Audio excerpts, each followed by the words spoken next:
মানুহ এজনৰ এমপ্লয়ী অহা নাই, কিয় অহা নাই? 11 বাজিছে, কি ক'ব ছাৰ? কি ক'ব এজনৰ এমপ্লয়ী অহা নাই, চকী খালী হৈ আমাৰ আছে। এনে ৰেগুলাৰ ষ্টাফ নাই হাতীডৰা ব্লকত।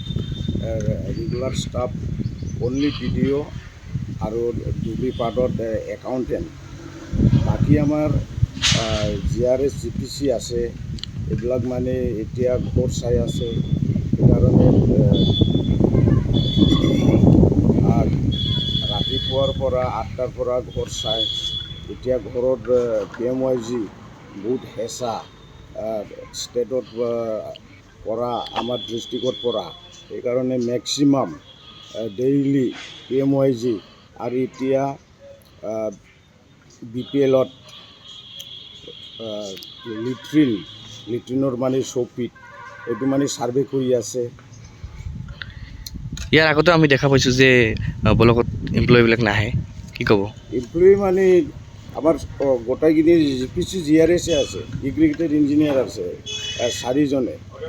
তাতে আমাৰ ফিল্ডতে মেক্সিমাম মানে কাম কৰে আৰু। এতিয়া কেইটা বাজিছে আপোনাৰ ঘড়ীত? মোবাইলত চাওকচোন।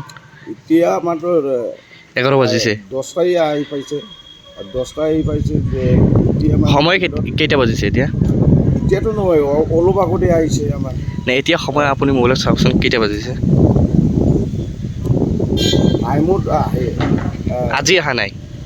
আজি অহা নাই, যে আহি আছে। আহি আছে, 11 বাজিছে, এতিয়াহে আহি আছে। আহি আছে মানে ফিল্ডতে গৈ পেলাই আহিছে। কি ক'ব? হয় চাওক, আপোনালোকে দেখিছে যে আজি আমাৰ হাতীডৰা উন্নয়ন খণ্ডৰ আমাৰ ব্লক ডেভেলপমেণ্ট অফিচাৰ তেখেতে আজি 10টা বজাত উপস্থিত হৈছে, কিন্তু আমি দেখা পাইছোঁ যে হাতীডৰা ব্লক ডেভেলপমেণ্টত আৰু বিভিন্ন বিষয়ববী আছে। এতিয়া 11টা বাজিছে, কিন্তু এতিয়ালৈকে উপস্থিত হোৱা নাই। এই ক্ষেত্ৰত আমাৰ মানে হতাশ হৈছোঁ যে যিটো সময়ত প্ৰতিটো বিভাগৰ মানুহ টাইম টু টাইম এটেণ্ড কৰিব লাগে, অফিচৰ কাম কাজ বহুত থাকে। আমাৰ এই অঞ্চলত বিভিন্ন অসুবিধাৰ সন্মুখীন হ'ব লগা হ'লে আমি ব্লক ডেভেলপমেণ্টত আহিব লাগে, বিভিন্ন ডেভেলপমেণ্টৰ কাম লৈ। যিটো সময়ত মানুহ ব্যস্ত, সেই সময়ত আমাৰ ডেভেলপমেণ্টৰ বিভিন্ন বিষয়ববীয়াসকল এতিয়া 11টা বাজিছে, কিন্তু এতিয়ালৈকে উপস্থিত হোৱা নাই।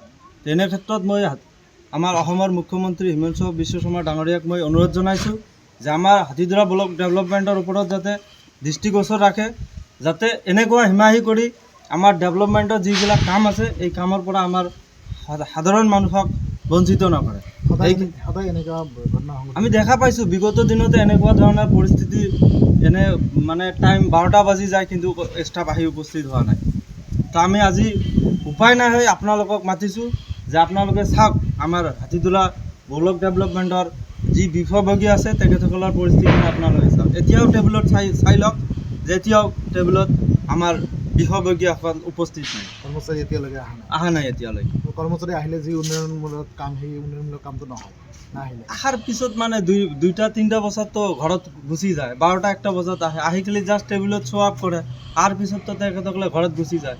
তাৰমানে ৰাইজে ইয়াত কামৰ কাৰণে আহি উভতি যাব লাগে। ৰাইজৰ বিভিন্ন অভিযোগ আছে এখেতৰ ওপৰত, যিটো অফিচ টাইমত উপস্থিত হ'ব লাগে। চৰকাৰে তেখেতসকলক দৰমহা এইকাৰণে দি আছে, তেখেতে ৰাইজৰ কাম কৰক। টাইম যিটো বান্ধি দিয়া আছে চৰকাৰে নিয়ম অনুযায়ী, সেই টাইমত উপস্থিত হওক। যিবোৰ কাম আছে কামখিনি আপোনালোকে সঠিকভাৱে কৰক। এনে ক্ষেত্ৰত তেখেতসকলৰ মানে হিমাহী, তেখেতসকলে কোনো গুৰুত্ব কেৰেপে নকৰে। মুঠৰ ওপৰত যি নিয়মাৱলী থাকিব লাগিছিল উন্নয়ন খণ্ডখনত, নিয়মাৱলী নাই। আমি এইটো বস্তু দেখা পাইছোঁ যে নিয়ম মানে হিটলাৰী ছিষ্টেমত চলি আছে, যে আমি 12টা বজাতো যদি আহোঁ আমাক কোনে কি কৰে। নহ'লেতো তেখেতসকলৰ দায়িত্ব আছিল যে মই 9টা বা 10টা বজাত অফিচ টাইম আছে, আমি তাত উপস্থিত হওঁ, কিন্তু 12টা বজাত উপস্থিত হয়। আপোনালোকে এতিয়াও টেবুল চাওক, আপোনালোকৰ অসুবিধাৰ সন্মুখীন হৈছে। আমাৰ এই অঞ্চলৰ ৰাইজৰ বিশাল অসুবিধাৰ সন্মুখীন হৈছে।